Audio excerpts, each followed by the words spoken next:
Bas les masques. Catastrophe à qui fait peur. Un drôle de virus circulait depuis maintenant des années. C'était le coronavirus.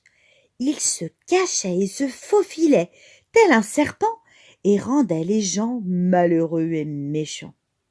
Qui fait peur était devenu désert et ronchon. La vie d'avant était maintenant loin derrière, comme enfermée dans un flacon vissé avec un gros bouchon. À qui fait peur et sur la terre entière, contre ce virus, c'était une véritable guerre. Bidouillette était triste et désespérée.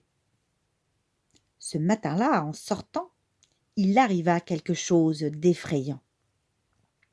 Tout d'abord, elle croisa Sika le cerf, la jambe plâtrée et en plus il était coincé. Celui-ci interpellait les individus masqués qui se croisaient sans se parler. « Eh oh les amis, pouvez-vous m'aider à décoincer ma béquille ?» Mais personne ne répondit ni même le regarda.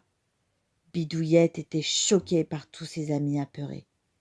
Elle s'approcha de Sika et délicatement souleva sa béquille et le décoinça. « Merci Bidouillette, t'es toujours aussi chouette !» lui lança Sika reconnaissant. Un peu plus tard, elle aperçut Rex le lapin bien embêté, à qui il manquait 1 euro pour payer sa botte de poireaux sur le marché. Celui-ci interpellait les individus masqués qui se croisaient sans se parler. « Eh oh les amis, pouvez-vous me dépanner en me prêtant 1 euro ?» Mais personne ne répondit ni même le regarda. Bidouillette était sidérée par tous ses amis apeurés. Elle s'approcha de Rex et lui tendit 1 euro pour l'aider à payer sa botte de poireaux.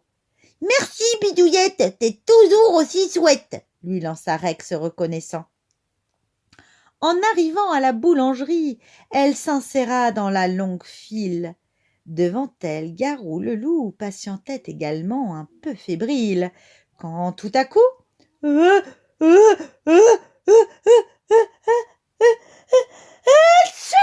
fit le loup. Au son de ce terrible éternuement, toute la file d'attente détala en courant. Tous, sauf une. Et oui, Bidouillette était vraiment désespérée de voir toutes ses amitiés envolées, tout ça parce que Garou avait éternué et qu'ils étaient tous apeurés. Elle tendit un mouchoir à Garou, qui avait la goutte au nez, et repartit chez elle, le cœur gros et déprimé. « Merci Bidouillette, t'es toujours aussi chouette !» lui lança Garou reconnaissant. « Tout cela ne peut plus durer. La solution, je veux la trouver !» se dit-elle décidée à ne pas laisser tomber. Elle ouvrit alors son grimoire et chercha longtemps, jusqu'à ce qu'elle ait le déclic pour sortir ses amis du désespoir. « Mais oui, c'est ça, j'ai trouvé !» s'écria-t-elle enjouée. Elle sortit alors son vieux chaudron et commença à concocter sa potion. Une pincée de sourire, un soupçon de bisous, 2 cuillères de respect, 3 louches d'entraide et pour terminer, une bouteille de flocons d'amour.